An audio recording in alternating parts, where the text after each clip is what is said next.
2-3 दिन पहले की घटना है। लाडवा के एक थाने में एक लड़के को ये जो नाके वाले नाका लगाते हैं रोड पे, वो उठा के ले जाते हैं सिर्फ इसलिए कि वो मुंह बांधा हुआ बाइक पे कि आपने ड्रिंक की हुई है।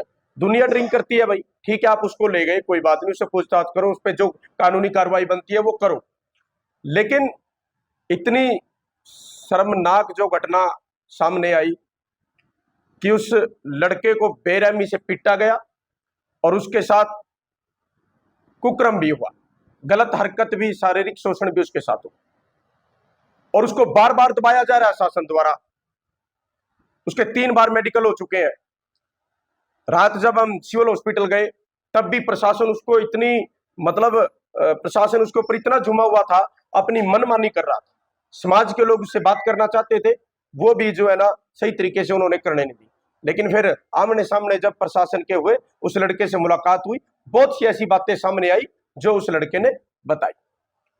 मैं हरियाणा सरकार से, नायब सैनी से, ये नायब सैनी का क्षेत्र है, अपील करता हूं इस सरकार से कि ये जितने भी पुलिस वाले इस मानसिकता के हैं और इस केस में जितने भी इन्वॉल्व हैं, उनको कड़ी से कड़ी सजा हो। आए दिन ऐसी ऐसी घटना होती जा रही है।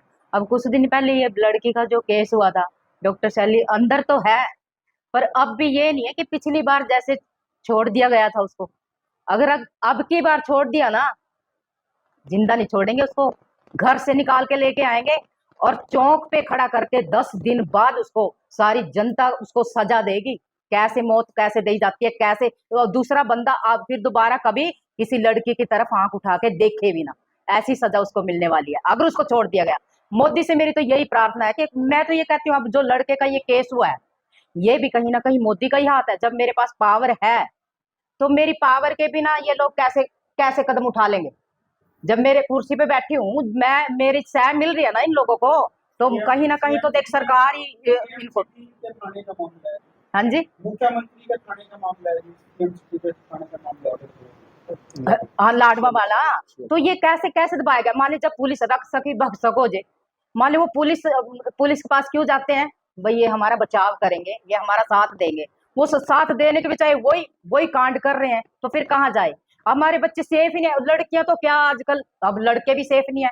कहाँ भेजे हम बच्चों को, बताओ। वैसे तो कहते हैं बेटी बचाओ, पढ़ाओ, ये करो वो करो, कहाँ पढ़ाओ, बस लिखने के लिए, छपवाने के लिए। कहीं भी किसी भी बेटी के लिए, किसी बच्चे के लिए कोई सुविधा नहीं है। ये गरीब लोगों के साथ ही क्यों होता है भाई, क्या उनकी खाई पी रोटी है वो सारी। जहां भी देखो गरीब बच्चे के साथ ऐसा हो रहा है, क्यों हो रहा है, उनको क्यों नहीं जीने देते, क्या क्या परेशानी है इन लोगों को। ये बार बार एक सेम सिटी होने के बावजूद भी खिलवाड़ हो रहा है, स्पेशली एक ही समाज के साथ।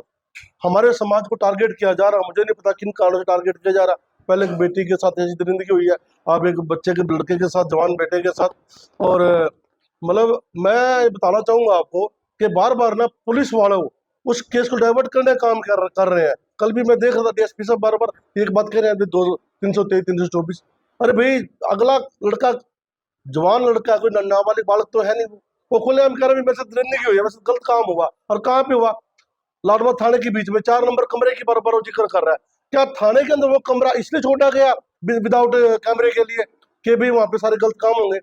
हो सकता है वहां पहले भी कितने गंदे काम होते आए होंगे। वहां रिश्वत लेने का काम होता है, वहां दारू पीने का काम होता है, वहां बलात्कार करने का काम होता है। क्या वो कमरा इसीलिए छोड़ा गया, उसमें कैमरे नहीं है? दूसरी बात, रोजनामचे में इसका कोई जिक्र ही नहीं है। अभी मोदी साहब कह रहे थे भाई चालान तो दुनिया करते हैं, उस लड़के ने मुंह पे कपड़ा बांधा होता, उसकी गाड़ी बॉन्ड कर लो, उसकी चालान काट दो, जो सजा बनती है वो मुकर्रर करो उस बंदे की। ये थोड़ी होता है कि भाई ठाके थाने में लाके उसके साथ इतना घटिया काम करेंगे आप।